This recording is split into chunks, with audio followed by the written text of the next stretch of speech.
And so John Wayne comes home from the bar and suddenly, boom, he busts into the room. And this scares Lorena, but he doesn't care because that is when he pins her down and he allegedly essays her.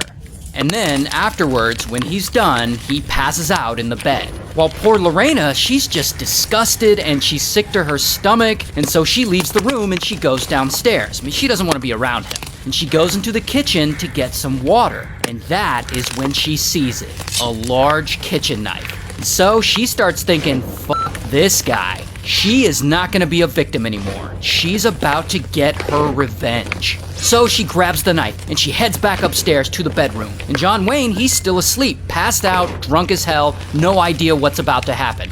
And that is when she pulls back the covers and she pulls his willy up and she takes the knife and ka-shing, she cuts it right off.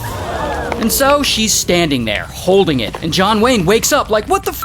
But like he's still so drunk that he doesn't even realize what happened and that his junk is missing. So he just lays there all confused like, whoa, what's going on? While Lorena, she's like, oh shit, and boom, she runs away with the schlong still in her hand. And she runs out of the apartment and she jumps in her car and skirt, she flees. Minutes later, she's speeding along the road, trying to calm down. And she realizes that she can't steer her car properly because she still has John Wayne's stupid wiener in her hand. So she rolls down the window and she throws it out of the car as hard as she can. And it flies through the air and it lands in a nearby field. Minutes after that, she arrives at her boss's house. Her boss is like also her friend. So Lorena gets there, she goes inside, and she's upset. She's freaking out. And boss is like, what did John Wayne do to you this time? And Lorena's like, no, I cut off his pee-pee. And boss is like, ooh, we should probably call the police. And so boss